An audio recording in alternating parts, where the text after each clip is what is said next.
पुलकित रहु सदिखन मुख बसत मुस्कान, बस में कर्म सब हिक पारितोष परिज्ञान।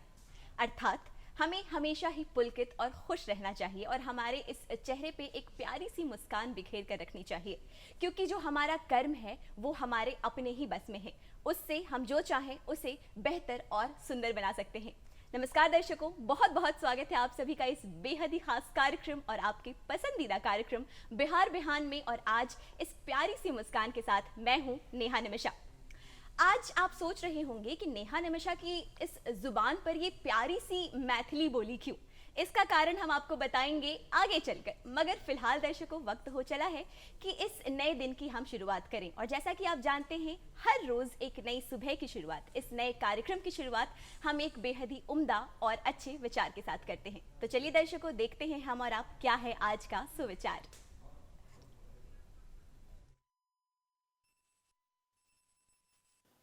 महात्मा गांधी ने कहा था, खुद वो बदलाव बनिए जो आप दुनिया में देखना चाहते हैं। डॉक्टर एपीजे अब्दुल कलाम ने कहा था, अगर तुम सूरज की तरह चमकना चाहते हो तो पहले सूरज की तरह जलो। हमारे आज के जो बेहद ही खास मेहमान हैं उनके बारे में बताने से पहले मैं कुछ कहना चाहूंगी और मैं आपसे कहूंगी, पदावली विद्यापति जी के हमरा बान प्रिय प्रवीणिया, रामायण चंदा झाके सब पढ़वा में तल्लीनिया, लगन दिखैले पुलकित झाके राखित हम पंचांग छी, हम मैथिल छी मिथिला भाषी, पाग हमर पहचान छी, पाग हमर पहचान छी। और इन सबों के कीर्तिमान को एक बार पुनः स्थापित किया है मिथिला की धरती की बेटी और शिक्षिका चंदना दत्त ने। तो आइए दर्शकों, हम और आप मिलकर स्वागत करते हैं मिथिला की धरती की इस बेटी और शिक्षिका चंदना दत्त का। चंदना जी, बहुत बहुत स्वागत है आपका इस बेहद ही खास कार्यक्रम बिहार बिहान में। जय सिया राम। आप लोगों का भी बहुत बहुत धन्यवाद जो आपने इस कार्यक्रम में मुझे यहाँ आमंत्रित किया। मुझे बहुत खुशी हो रही है आप लोगों से मिलकर। सभी दर्शकों को भी मेरा प्यार भरा नमस्कार। बिल्कुल, आपको यहाँ पाकर हमें जितना गर्व महसूस हो रहा है, जितनी खुशी हमें हो रही है, ये बयां कर पाना काफ़ी मुश्किल है। मिथिला की धरती से निकलकर यहाँ तक आने तक के सफ़र के बारे में हम आपसे बात करेंगे। शिक्षा के क्षेत्र में अहम और उत्कृष्ट योगदान देने वाले शिक्षकों को प्रतिवर्ष राष्ट्रीय पुरस्कार से सम्मानित किया जाता है और राष्ट्रपति के हाथों से ये सम्मान उन्हें दिया जाता है शिक्षक दिवस यानी कि 5 सितंबर को। और पुरस्कार के तौर पर एक पदक प्रदान किया जाता है और इसके साथ ही प्रमाण पत्र और 50,000 नगद राशि भी प्रदान की जाती है। हम आपसे जानना चाहेंगे कि इस सफ़र की शुरुआत किस प्रकार से हुई। ये एक ऐसा पदक है, ये एक ऐसा सम्मान है जिसे पाना हर शिक्षक का कहीं ना कहीं सपना होता है। हम आपसे जानना चाहेंगे शुरुआत किस प्रकार से हुई और इस सफ़र तक, इस सम्मान तक पहुंचने तक का जो सफ़र था ये कैसा रहा? मैं रांची में मेरी शादी हुई उस समय, आज से 25 साल पहले। तो उस समय ऐसा था कि लड़कियों की नौकरी बहुत मायने नहीं रखती थी, पर शिक्षा दीक्षा हमारे समाज में होती थी। लड़कियों की अच्छी शिक्षा दीक्षा पर जोर दिया जाता था, परंतु ये ज़रूरी नहीं था कि वो आगे घर से बाहर निकलकर नौकरी भी करे। फिर उसी समय जब मैं गांव में थी तो ये एक अवसर आया कि महिलाओं के ग्रामीण क्षेत्र में शिक्षिका के लिए पद सृजित हुआ और उसमें माननीय मुख्यमंत्री जी द्वारा उन्हें 50% की आरक्षण भी मिला महिलाओं को। तो हमने उस मौके का फ़ायदा उठाया और मैंने गांव में अपनी नियुक्ति हुई मेरी। तो उस समय जो था गांव का माहौल बहुत अलग था, शिक्षा का माहौल बहुत बदल गया था। जिस समय हमारी शिक्षा दीक्षा हुई थी, हमारी शिक्षा दीक्षा भी सरकारी विद्यालय में हुई, परंतु उस समय बच्चे जो थे, जो पढ़ने वाले बच्चे थे, आते थे और बहुत अच्छी पढ़ाई होती थी, पर बीच में स्तर काफ़ी गिर गया था। उसका बहुत सारा कारण था, विद्यालयों में शिक्षकों का अभाव, ये सब। तो जब मैं विद्यालय में आई तो वहाँ पर बच्चों के साथ बहुत सारी समस्याएं थी और मुझे आश्चर्य लग रहा था कि कैसे मैं इन बच्चों को पढ़ा पाऊँगी, क्योंकि उनके पास ना किताबें थी। ग्रामीण क्षेत्र के बच्चे जो थे वो अधिकांश बच्चे थे जो पहली पीढ़ी के बच्चे थे जिन्होंने विद्यालय का मुँह देखा था। तो उनके लिए पास न किताबें थी, न पुस्तक, ड्रेस थे, कुछ भी ऐसा साधन नहीं था, कैसे भी वो आ जाते थे विद्यालय। फिर हमने उनको अपने स्तर से उनके अभिभावकों को भी बुला करके और उनको समझाया कि आप साफ़ सुथरे होकर विद्यालय आइए। अपने बच्चों को अगर आप विद्यालय भेजते हैं तो कम से कम उन्हें पुस्तकें तो दीजिए।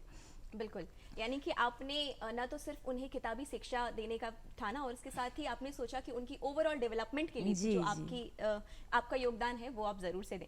इसके साथ ही दर्शकों हम आपको बता दें कि चंदना दत्त के ही परिणाम का प्रयास था कि उस क्षेत्र के जो ग्रामीण हैं, गुर्बत के कारण जो अपनी बेटियों को स्कूल नहीं भेजा करते थे, अब वो अपनी बेटियों को सरकारी विद्यालय भेजते हैं। इसके लिए तो सबसे पहले मैं आपका बहुत बहुत धन्यवाद करना चाहूँगी कि आपने एक ये पहल की, और इसके साथ ही हम आपसे जानना चाहेंगे कि आपके मन में ये जो विचार है ये कैसे आया और किस प्रकार आपने जो ये रूढ़िवादिता है उसे पीछे छोड़ते हुए आपने लोगों को अपने साथ इस सफ़र में जोड़ा और आज ये जो एक सफल परिणाम हम हमारे सामने देख रहे हैं ये पूरा हो सका। हाँ, ऐसा था कि विद्यालय में बच्चों की संख्या थी, परंतु उसमें लड़कियों की संख्या काफ़ी कम थी। तो मुझे आश्चर्य लगा और मैं फिर, चूँकि मेरा विद्यालय गांव में ही है और मैं पैदल ही आती जाती थी, भले ही उस समय से अभी तक मैं घूंघट करके ही विद्यालय जाती हूँ क्योंकि ससुराल में है, फिर भी जब मुझे मौका मिलता था ग्रामीणों से, अभिभावकों से मिलने का, तो मिलकर मैं कहती थी कि भाई आप लोग नहीं पढ़ी, महिलाओं को खासकर, कि आप लोगों ने अगर शिक्षा दीक्षा नहीं ली तो वो तो समय गया आपका, पर आपकी बच्चियों को बहुत मुश्किल होगी, उन्हें आप विद्यालय ज़रूर भेजें। और जब महिला शिक्षिका को उन्होंने देखा विद्यालय में, जो काफ़ी कम थे, एक थी, फिर हम 2 आए, आज तो बहुत सारी हैं, तो उन्हें भी एक विश्वास जगा कि हाँ हमारी बच्चियाँ अगर जाएंगी तो मैडम जी लोग अच्छा पढ़ाएंगी। तो वो लोग फिर भेजने लगे लड़कियों को, और बहुत सारी समस्या तो आती रहती है, लेकिन उसके साथ ही मैंने कोशिश की कि उनकी माताओं को भी मैं शिक्षित करूं। ये भी एक माननीय मुख्यमंत्री जी का कार्यक्रम था अक्षरांचल, उसमें हमें था कि आप विद्यालय से 1 घंटा समय निकाल के उस परिवेश की जितनी महिलाएं हैं या जो लड़कियां हैं जिन्हें 14 साल से ऊपर की, जिन्हें विद्यालय में शिक्षा का नहीं मिल पाया अवसर, उन्हें भी आप जोड़िए और उन्हें कम से कम दूसरी क्लास तक की शिक्षा जो है वो उतनी करवा दीजिए। तो वो भी हमने शुरू किया। काफ़ी मुश्किलें आई कि आप पढ़ कर की करबे, आप कोनो हमरा सबके नौकरी भेटते, पैसा देवे यहाँ, सब बहुत सारी बातें थी, क्योंकि वो तो मजदूर हैं तो अपना समय निकालेंगी तो उनके लिए काफ़ी मुश्किल थी। लेकिन हमने कोशिश किया कि कम से कम वो हस्ताक्षर करना सीख जाए। और बच्चियों को भी मैं कहती, बच्चे जो विद्यालय में थे उन्हें भी मैं ये टास्क देती थी, होमवर्क देती थी कि आप अपनी माता जी का नाम लिखवा लें मुझसे और घर जाके उन्हें भी लिखने को कहें। क्या बात है। तो और कहते भी हैं ना चंदना जी कि यदि एक महिला शिक्षित होती है तो हम एक पूरे समाज को शिक्षित कर रहे होते हैं।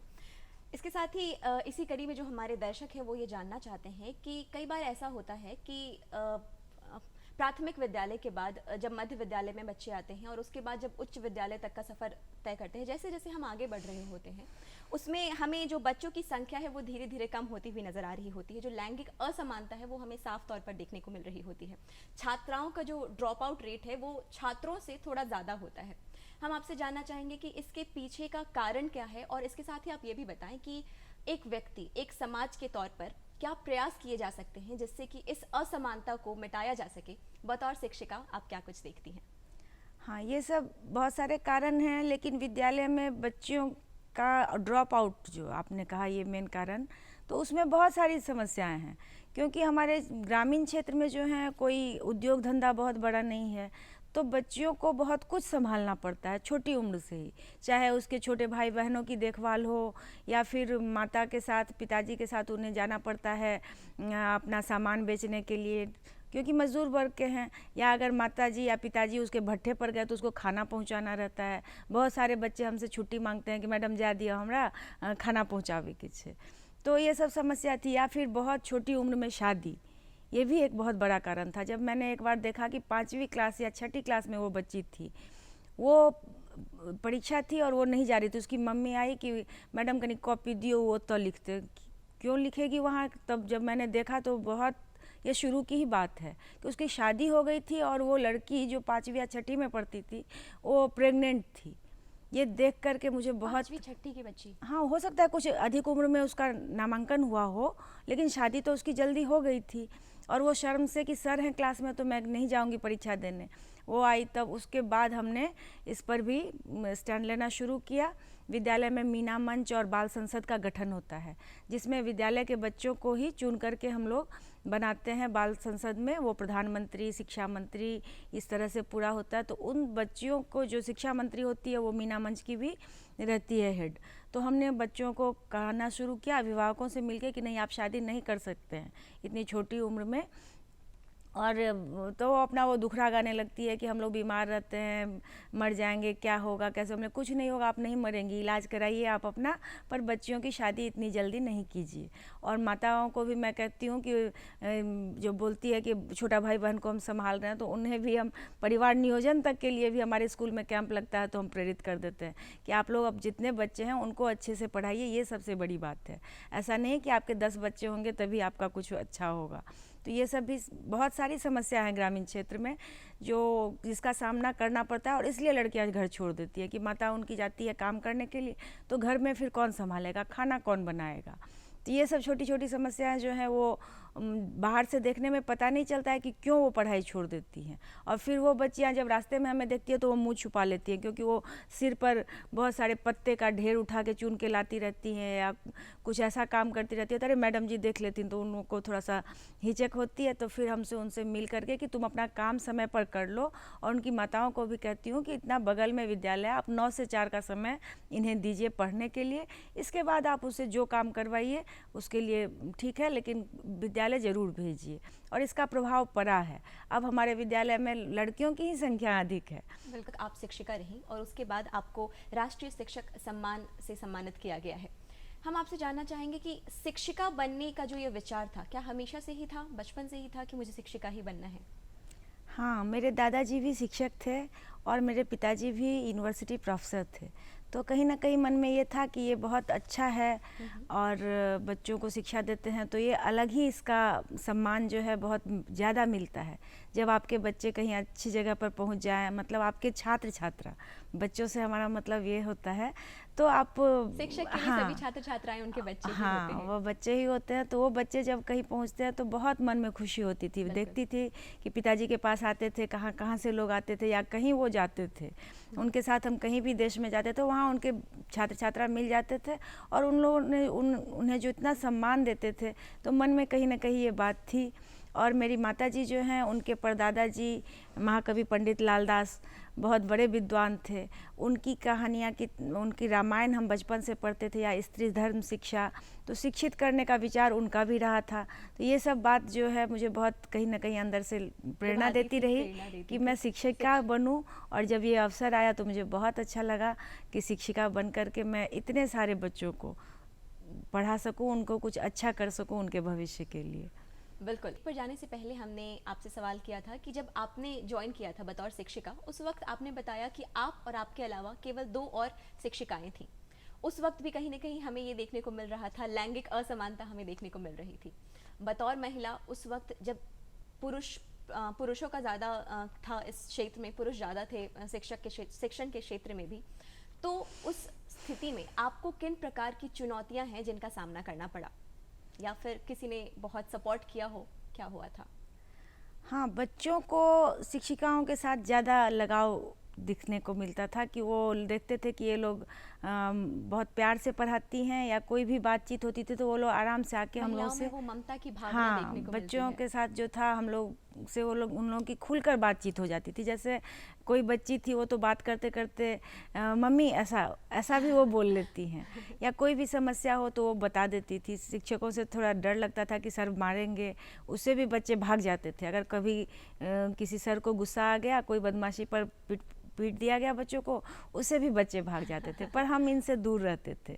हाँ, डराते थे। मैं भी बच्चों को तभी ही मारती हूँ जब वो गाली बोलते हैं। अच्छा, हाँ, मतलब बच्चों को मार भी पड़ती है। हाँ, उसके लिए मैं मारती हूँ, मारना भी नहीं है, बच्चों को मारना नहीं है, प्यार से। अब तो नियम बन गया, लेकिन नियम वो वर्ग कक्ष में नहीं चलता, वहाँ हमारा ही अपना चलता है कि हम किस तरह से उन्हें पढ़ा सके, क्योंकि वो समस्याएं हमारी होती हैं। बिल्कुल, कहते भी ना, जब एक कुम्हार एक घड़ा बना रहा होता है, उसे थपेरे देने की जरूरत होती है, वही बात होती है। तो क्या होता है, ग्रामीण क्षेत्र के बच्चे हैं, और मैंने पहले ही बताया कि बहुत सारे बच्चे ऐसे हैं जो पहली पीढ़ी हैं, जो विद्यालय हैं, उनके घर का माहौल बिल्कुल ही ऐसा नहीं है कि वो पढ़ाई में उनको कोई सपोर्ट मिले, कोई पढ़ा दे उन्हें, कोई बैठा दे उन्हें पढ़ने के लिए समय पर। और आज से 17 साल पहले मैं विद्यालय में आई, उस समय तो बिजली का भी अभाव था हमारे गांव में, बिजली रहती नहीं थी, तो ग्रामीण क्षेत्र में बच्चे बहुत सारी समस्याएं थी। आज किताब लेके आए, कल उनकी किताब ही फट गई, कोई चोरी कर लिया, कुछ भी था, या फिर गाली बोल देते थे वो लोग। तो वो गालियाँ सुन के, मैं कभी गांव में रही नहीं थी, मुझे बहुत अजीब सा लगता था कि बच्चे इतनी गंदी गाली कैसे मुंह से निकाल रहे हैं। उसके लिए मैं ज़रूर मारती थी और बोलती भी थी। और दूसरे बच्चे को इसके लिए अगर झगड़ा होता था तो वो भी मैं समझाती थी कि अगर मैं तुम्हें टॉफ़ी दे रही हूँ और तुम नहीं लोगे तो किसका होगा। तो मैडम आहाँ कहते हमने तो वो गाली भी दे रहा, तुम मत लो उसकी गाली, वो उसी की गाली रहेगी। तब उन लोग का मन खुश हो जाता था, नहीं तो वो लोग बहुत अरे ऐसा गाली दे दिया, उसके लिए बहुत लड़ाई हो जाती थी, जब मारपीट गाली हो की बात जाती। हुई है, भाषा की बात हुई है, तो हम आपसे जानना चाहेंगे चंदना जी, आप भाषा की शिक्षिका हैं, अंग्रेजी जी। की शिक्षिका हैं। हम आपसे जानना चाहेंगे कि भाषा का किस प्रकार महत्व होता है आम जीवन में, आप इसके बारे में क्या कहना चाहेंगे? हाँ, भाषा का बहुत महत्व है। भाषा ही तो है जिससे हम अपनी सभी भावनाएं व्यक्त कर सकते हैं। जी। और प्राइमरी लेवल पर जो है अंग्रेजी में पढ़ाती हूँ, लेकिन वो भी मुझे मैथिली में ही पढ़ानी पड़ती है, बच्चों को समझाना पड़ता है। और ऐसा है ही कि आपकी जो अपनी मदर टंग है उसमें आप किसी भी भावना को, किसी भी बात को बहुत अच्छी तरह से व्यक्त कर सकते हैं। उसका अभी अभाव है हमारे यहाँ कि प्राथमिक स्तर पर मैथिली में शिक्षा नहीं होती है, ये ज़रूर होनी चाहिए। क्योंकि पढ़ाना तो हमें पड़ता ही है, चाहे हम गणित पढ़ाएं या समाज विज्ञान पढ़ाएं, कुछ भी पढ़ाएं, समझाना पड़ता है। क्योंकि बहुत सारे बच्चे जो हैं वो हिंदी बहुत अच्छी तरह से नहीं समझ पाते, या कोई भी बात ही है, कोई शब्द ही है, उसको अगर हम मैथिली में समझा देंगे तो वो तुरंत समझ जाएंगे, है ना। तो उसका, और मेरा गांव जो है रांटी, वो मिथिला चित्रकला के लिए विश्व प्रसिद्ध है, तो उसका भी मैं इस्तेमाल करती हूँ कि जैसे हमें पढ़ाना है कि हमारा राष्ट्रीय फल क्या है या राष्ट्रीय फूल क्या है, तो बोर्ड पर अगर हम बना देंगे कमल का फूल तो तुरंत बच्चों के समझ में आ जाएगा। या अमरूद है, नहीं समझेंगे, उनको हम कहेंगे लताम है तो तुरंत समझ जाएंगे वो। उनको घर से जो भाषा लेके आते हैं, 2-3 भाषाएं समझना उतने छोटे बच्चों के लिए मुश्किल होता हो है। जाता है। लेकिन अगर हम 2 ही भाषा या अपनी ही भाषा में बताएं उन्हें, तो वो बहुत जल्दी समझ जाते हैं उस बात को।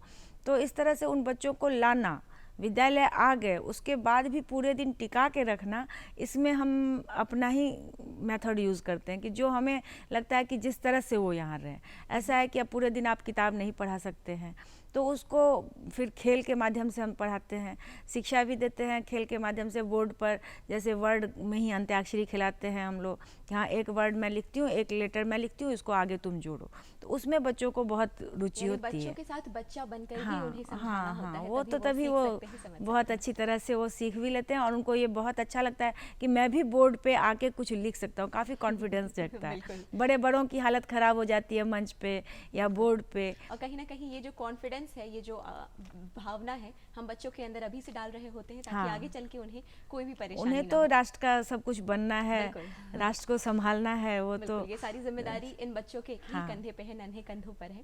आपने मैथिली भाषा की बात की, आप मैथिली लेखन को भी बच्चों के साथ जोड़ती हैं। मैं आपसे जानना चाहूंगी कि किस प्रकार से जोड़ती हैं? मैंने जैसे बताया कि मेरे घर में मेरे माता जी के परदादा जी बहुत विद्वान लेखक थे, पंडित महाकवि लाल दास जी। तो उनकी किताबें हम बचपन से अपने घर में आसपास देखते, और मेरे पिताजी भी साहित्यकार थे, प्रोफेसर थे, तो हम लोग किताबों के बीच में ही बड़े हुए।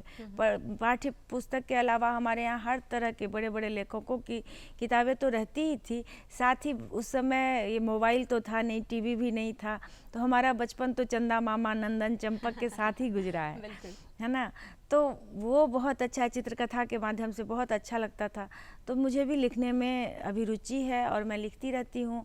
मेरी जो किताब है गंगा स्नान मैथिली में है, वो गांव में आने के बाद, विद्यालय आने के बाद ही मैं लिखी। वहाँ के गांव के परिवेश में बहुत कुछ देखने को मिला कि कुछ भी नहीं है सुविधा, फिर भी महिलाएं जो हैं वो अपने स्तर से कितना आगे बढ़ चुकी हैं। बिल्कुल। हर क्षेत्र में, वो हर तबके में, ये नहीं कि जो बहुत धनी परिवार हैं उसकी महिलाएं, जो बहुत ही निचले तबके की महिलाएं हैं वो भी काफ़ी संघर्ष करती हैं और इज्जत के साथ अपनी वो ज़िंदगी जीती हैं। तो वो एक मिसाल है, वो उन सब की कहानियाँ मुझे बहुत प्रेरित की, वो मैं लिखने लगी। और बच्चों को भी मैं जब अपनी कथा कहानियाँ सुनाती हूँ तो उन्हें बहुत अच्छा लगता है। बिल्कुल, यानी कि आप जब लेखनी करती हैं तो अपने आसपास से ही आपको प्रेरणाएं मिल रही होती वही हैं। मिलती है, कहाँ से हम, वो बहुत सारी ऐसी बातें हैं। जैसे मैं आपको बताऊं कि एक बच्ची को मैं बताई थी, जैसे अभी पहले भी मैं शादी हो गई थी उसकी। नहीं, सबको मैं बोलती थी कि अपनी कॉपी लाओ, मैं तुम्हारे माता पिता का नाम लिख देती हूँ, तुम बैठ करके माँ को बोलना कि इसको फिर से वापस से लिखेंगी। भेजिए। जी। एक बच्ची से मैंने कहा कि बताओ तुम्हारी माँ का नाम क्या है, तो वो कहती है पटवारा वाली। हंसने की तो बात है, ये सभी बच्चे हंस पड़े, लेकिन उसको अपनी माँ का माँ के नाम नाम नहीं तक नहीं पता है। पता, गांव के बिल्कुल। नाम से ही हम लोग के यहाँ महिलाओं को बुलाया जाता है। जो आम बोलचाल की भाषा में हाँ, उस बच्ची ने सुना वही आपको वही बता वो दिया। समझ ही नहीं रही थी कि माँ का कुछ नाम भी होगा। उसको यही पता था कि सभी कोई बोलते हैं तो वो वही उसका नाम है। तो अभी भी मैं उस बच्ची को, अब वो तो 8वें 9वें में पहुंच गई है, जब बोलती हूँ तो उसको शर्म भी आती झेप है, लेकिन जाती वो होगी। सीखी फिर। जी। तो ये भी बहुत बड़ी बात है कि अपने, और मेरे गांव में महिलाएं, मेरी दादी सास लोग जो हैं वो जो भी अपने नाम से जानी जाती है। तो यह भी मुझे प्रेरणा मिली कि मैं ऐसा कुछ करूं कि मैं अपने नाम से ये जानी एक जाऊं। बहुत ही बड़ी पहल है जिसे आपने किया और जिसका सपना आपने देखा है। आपने बात की अपनी पुस्तक गंगा स्नान की, वो काफ़ी चर्चित भी रही थी। हम आपसे जानना चाहेंगे उसमें कहीं ना कहीं गंगा स्नान में जो साहित्य के प्रति आपका प्रेम है वो झलक रहा होता है। हम आपसे जानना चाहेंगे साहित्य के प्रति ये जो रुझान है, ये जो प्रेम है, ये किस प्रकार से जागृत हुआ? कोई खास वाक्य रहा या कुछ ऐसा हुआ? हाँ, ये जो मैं बोली, जब मैं गांव में आई तो यहाँ जो परिवेश में बहुत सारी कथाएं बस ऐसे ही मिल जाती थी, तो मुझे वो प्रेरणा मिली, मैं लिखने लगी।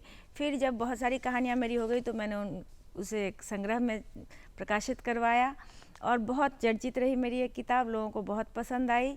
और उसके बाद मैं बच्चों को भी इससे जुड़ी। एक बार मेरे 2-3 साल पहले हमारे मधुबनी ज़िले में ज़िले स्तर पे मैथिली कथा लेखन की प्रतियोगिता हुई थी 8वें वर्ग तक के बच्चों की।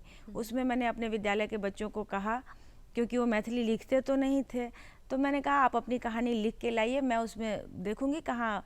तो उसमें मेरे ही विद्यालय के 2 बच्चों को प्रथम और द्वितीय पुरस्कार मिला। और वो बच्चे भी बहुत ही मतलब मल्लाह परिवार के हैं। ये इस तरह के नहीं, पासी एक जाति होती है जिनका काम होता है तारी उतारना। जी। वो भी मैं आपको एक वाकया सुनाती हूँ कि एक छोटी सी बच्ची थी, जब मैंने उसे कहा कि तुम अपना गृह कार्य क्यों नहीं करके लाई हो, तो रात में मैं खाना बना रही थी। मैं कभी गांव में रही नहीं थी, मैं पहले भी बोली, तो मुझे ये सब बातें बहुत ज़्यादा अजीब लगती थी कि इतनी छोटी बच्ची है, खाना क्यों बना रही थी। तो वो बोलती है कि मेरी माँ तो दुकान पर बैठती है। हमने, रात में कौन सी दुकान पर बैठती है? पिताजी क्या करते हैं? तो पिताजी पेड़ पे चढ़ते हैं। तो ये सब कुछ पता ही नहीं चला। फिर मुझे पता चला कि इसके पिताजी ताड़ी पेड़ पे चढ़ के उतारते हैं और माताएं रात में दुकान पर बैठती हैं और वो बेचती हैं ताड़ी। तो घर फिर का मैं काम का जो बोझ है उस वो छोटी बच्ची सी सी बच्चे के नन्हे कंधों पर, पर तो आ फिर गया। मैंने उसकी माँ को बुला के कहा कि आप अपना जो भी काम करती हैं अपना खाना बना के रख लीजिए या बच्चे को पढ़ने दीजिए, उनको भी समझाइए कि उसे पढ़ना कितना ज़रूरी है। तो बहुत सारी ऐसी बातें जो मैं कभी समझी ही नहीं थी, वो मुझे यहाँ आने के बाद मिला, तो उसको मैं लिखती रही।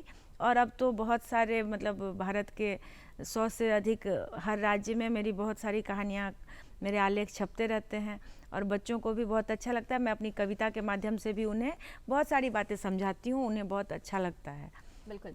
आपने बात की भाषा की, मैथिली भाषा की बात की। जब हम बात करते हैं गांव के ग्रामीण क्षेत्रों में जो बच्चे होते हैं वो बोलचाल की भाषा में ही अपनी मातृभाषा को यूज़ कर रहे होते हैं, तो उन्हें तो वो बहुत अच्छे से आती है।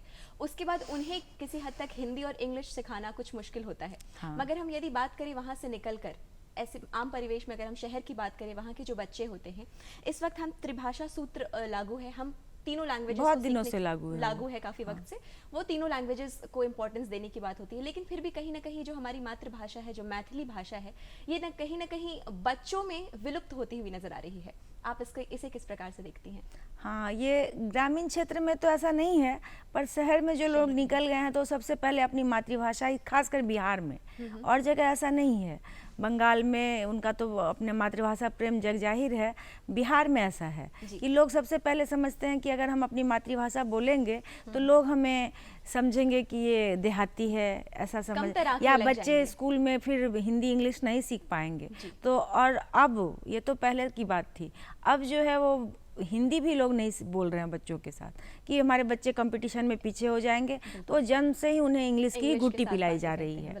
लेकिन ऐसा नहीं है। जो बच्चे अपनी मातृभाषा में बहुत अच्छा करते हैं, उनकी पकड़ होती है, वो विश्व की कोई भी भाषा सीख सकते हैं। अभी हमने देखा है कि संस्कृत सबसे अच्छी उतर रही है कंप्यूटर के लिए, तो जर्मनी जापान सीख रहा है। मुझे पूरी उम्मीद है जब जर्मनी जापान से ये संदेश आएगा कि मातृभाषा सीखना है, संस्कृत को जिंदा रखना है, तो फिर भारत के लोग भी उसके लिए जागृत होंगे, जैसा योग के साथ हुआ। जब अमेरिका इंग्लैंड के लोगों ने अपनाया तो हम भारतीय भी फिर से अपनाने लगे। तो मुझे पूरा विश्वास है कि मातृभाषा भी जब विश्व में हमारी मैथिली की प्रचार प्रसार जब हो रहा है और सब सीखेंगे तो यहाँ भी लोग बहुत अच्छी तरह से बोलेंगे उसे और अपनाएंगे। चाहेंगे कि जब आपने शिक्षण क्षेत्र में आने का सपना देखा, सरकारी स्कूल में आपकी नियुक्ति हुई, सरकारी स्कूल की यदि हम बात करें, वहाँ के शिक्षकों को लेकर काफ़ी सारे कयास लगाए जा रहे होते हैं कि सही तरीके से पढ़ाई नहीं होती है और भी ऐसी बहुत सारी बातें लगाई जा रही होती हैं। इन सभी बातों के जवाब में आप क्या कहना चाहेंगी? क्योंकि आपको इस वक्त साल 2021 में राष्ट्रीय शिक्षक सम्मान से नवाजा गया है, तो बेशक आपकी जुबानी एक जवाब तो चाहिए होगा। जी, मैं अपना ये सम्मान तो अपने छात्र छात्राओं और सभी महिला शिक्षकों के साथ साथ मैं महिला शिक्षकों को समर्पित किया है मैंने, क्योंकि बच्चे ही हैं और गुरुजन ही हैं जिन्होंने हमें पढ़ाया। लेकिन हमारे समय जो पढ़ाई होती थी और अभी के समय में बहुत सारा बदलाव आ गया है। हम शहरी क्षेत्र में पढ़े हुए थे सरकारी विद्यालय में, वहाँ की स्थिति बहुत अलग थी। वहाँ जो बच्चे पढ़ना चाहते थे वही बच्चे पढ़ने आते थे। यहाँ सरकार का अभी जो कार्यक्रम चल रहा है, बार बार हम लोग विशेष नामांकन अभियान के तहत सारे बच्चों को हम जोड़ते हैं कि वो विद्यालय से जुड़ें, क्योंकि उनका अधिकार है। 6 से 14 साल के बच्चों को प्राथमिक शिक्षा अवश्य मिलनी चाहिए। तो यहाँ बहुत सारे ऐसे बच्चे हैं जिनके परिवार को कभी मन्नाता नहीं रहा पढ़ने से, और उन बच्चों में भी अभी रुचि नहीं जग पाई थी और वो विद्यालय आते हैं। तो उनको यहाँ पर बैठाना, पढ़ाना, और साथ ही सरकारी विद्यालयों की स्थिति बहुत सुधरी है, फिर भी अभी भी बहुत दिक्कत है। हमारे ही विद्यालय में वर्ग कक्ष का अभाव है, कभी 2 कक्ष को एक साथ मिला दिया जाता है। बैठने के लिए अभी तक सभी बच्चों के लिए बेंच डेस्क की व्यवस्था नहीं हुई। बहुत सारा कारण है। और जब हम सारी समस्याओं को दरकिनार करते हुए बच्चों के साथ जुड़ते हैं, उन्हें बार बार कह के 10 दिन लगातार कि तुम विद्यालय आओ, ड्रेस में आओ, किताब कॉपी लेके आओ, सब कुछ करने के बाद जब हम आते हैं वर्ग कक्ष में तो पता चलता है कि हमें इस ट्रेनिंग में भेज दिया गया है, उस शिक्षक को भेज दिया गया। वहाँ क्या होता है कि बस बहुत सारे बच्चों के साथ एक शिक्षक रह जाते हैं, बहुत बार ऐसा होता है। तो वो सारा जो हमारी जो मेहनत है उस पर पूरी तरह से पानी फिर जाता है। और बिल्कुल एक शिक्षक के लिए इतने सारे बच्चों को एक साथ संभालना काफ़ी कठिन होता है, क्योंकि शिक्षकों में योग्यता का कहीं अभाव नहीं है, लेकिन अभाव यही होता है प्राइवेट विद्यालय में जैसे हम जाते हैं तो 30 बच्चे पर एक शिक्षक होते हैं, तो उन्हें पढ़ाना, और वो बच्चे भी आते हैं जिस परिवार से, तो सारा ध्यान बच्चों पर रहता है कि बच्चे कैसे होमवर्क करेंगे, सब कुछ वो अपना व्यवस्थित रूप से ले जाएं, होमवर्क करके जाएं। यहाँ उन बच्चों को देखने वाला कोई नहीं रहता है घर में, उनके माता पिता तो अपने रोजगार में लगे रहते हैं। हमारे यहाँ तो जानते ही हैं कि ना कोई फैक्ट्री है ना कुछ है, दैनिक मजदूर हैं, तो वो अपनी समस्या देखें कि हम इन बच्चों की पढ़ाई लिखाई दें। यहाँ तक कि जब हम कुछ बच्चों से उनका आधार कार्ड, उनका बैंक अकाउंट मांगते हैं, गार्जियन आते हैं तो लोग पूछ बैठते हैं कि किस कक्षा में है आपके बच्चे, तो वहाँ जानवे कि हम जानवे मतलब उनको ये भी नहीं पता है कि विद्यालय में हमारे बच्चे किस कक्षा में पढ़ रहे हैं, तो उनसे हम क्या उम्मीद रख सकते हैं। उनकी समस्या जो है वो अलग है। हमारी समस्या है कि हमारे विद्यालय में 4 दीवारी नहीं है, उनको हम कितनी देर तक वर्ग कक्ष में रख सकते हैं कि आप बाहर नहीं जाओ, फिर वो कहाँ भाग जाएंगे। तो ये सब बहुत छोटी छोटी बातें हैं जो बाहर से पता नहीं चलती है। लोग कह देते हैं कि शिक्षक नहीं पढ़ाते हैं। अब 100 बच्चों में एक शिक्षक है, वो कितना अच्छा से पढ़ा पाएंगे। बच्चों की बढ़ोतरी पर ध्यान दे पाना काफी कठिन है। लेकिन कुछ बच्चे हैं जो बहुत अच्छे उसमें ही करते हैं। हमारी तो कोशिश रहती है कि हर बच्चे को हम एक जैसा पढ़ाएं, लेकिन कुछ बच्चे जो हैं वो उसमें बहुत अच्छा सीखते हैं, और कुछ बच्चों का ये रहता है कि किसी तरह से समय पास हो, हमारी हाजिरी बन जाए। हाँ, क्योंकि उन्हें घर में भी मार पड़ेगी अगर हाजिरी नहीं बनने के कारण उनका चावल छूट जाएगा या उन्हें पैसा नहीं मिलेगा, वो सब होता है। तो ये सब समस्याएं हैं जो बाहर से पता नहीं चलती है, लोग देते हैं। पहले हमारे विद्यालय में पाठ्य पुस्तक सरकार की तरफ से दे दिया जाता था, तो सभी बच्चों के पास कम से कम किताबें आ जाती थी। अब क्या है कि सरकार उन्हें पैसा देती है। पैसा कितना मिलता है? 100 रुपया, 125 रुपये की किताब आ जाती है सरकारी विद्यालय। अब वो बैंक में जाके छुड़ा के वो पैसा लाना, क्योंकि गार्जियन तो ये समझ जाते हैं कि पैसा मिलेगा तब किताब खरीदेंगे। अब पैसा कब गया, वो जाएंगे बैंक में, आज लिंक फेल है, आज ये भीड़ है, आज जाइए। अब वो 4 दिन अपनी दिहाड़ी छोड़ करके वो पैसा छुड़ाने नहीं जाते हैं, या फिर जब तो बोलते रह दियो, आप परिणाम स्वरूप बच्चों को भुगतना पाठ्य पुस्तक नहीं रहती है, वो खुद से कहाँ से खरीदेंगे। सारी समस्या ये जो है ये जब हम वर्ग कक्ष में जाते हैं तभी समझ में आ जब हम सकती है। समस्याओं की बात कर रहे हैं चंदना जी, तो उत्तर बिहार की यदि हम बात करें तो वहाँ के लोगों में जीजी विषा बहुत ज़्यादा है। ये तो है। मगर हर साल ही अफसोस की बात है कि वो जो क्षेत्र है वो बाढ़ की त्रासदी भी झेल रहा होता है। मगर ये भी अच्छी बात है कि बाढ़ की त्रासदी झेलने के बाद भी लोग वापस से उठ खड़े होते हैं। हम आपसे जानना चाहेंगे कि शिक्षण के क्षेत्र में बच्चों की शिक्षा पर इसका प्रभाव किस प्रकार से पड़ता है? हाँ, बताया ही मैंने कि वर्ग कक्ष का कभी अभाव रहता है, कहीं होते ही नहीं है, तो उस समय तो अगर बारिश होगी या बाढ़ होगा तो विद्यालय बंद हो जाता है। जी।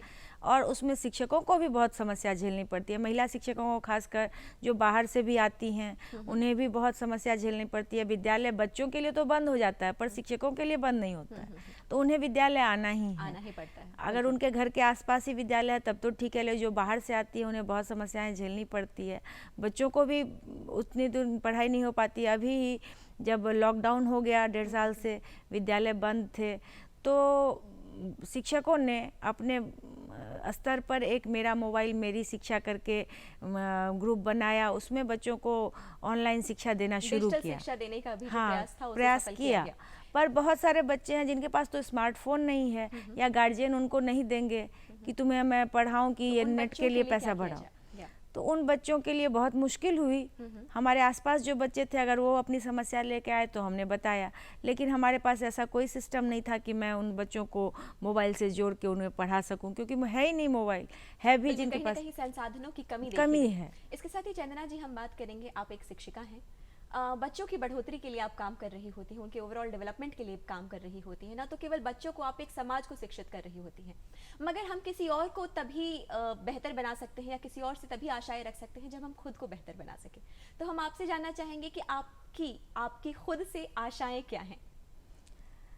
मेरी खुद से ये आशा है, प्रश्न आपका बहुत जटिल भी है और सरल भी है। शिक्षक जो होता है वो बस एक नौकरी नहीं होती है, और वो बस 9 से 4 की नौकरी नहीं है। बिल्कुल। ये शिक्षक की जो है जिम्मेदारी, उसके लिए मुझे घर में भी कभी कभी सुनना पड़ जाता है कि क्यों टोक देती हैं रास्ते में आप बच्चों को, या जैसे हमारे विद्यालय में होता था 26 जनवरी 15 अगस्त या कोई सामाजिक समस्या है उस पर हम लोग रैली निकालते हैं, तो थोड़ा सा होता है कि भाई गांव की हम बहू हैं, लेकिन बच्चों को लेकर जब निकलते हैं हम तो उनमें भी काफ़ी आत्मविश्वास आता है।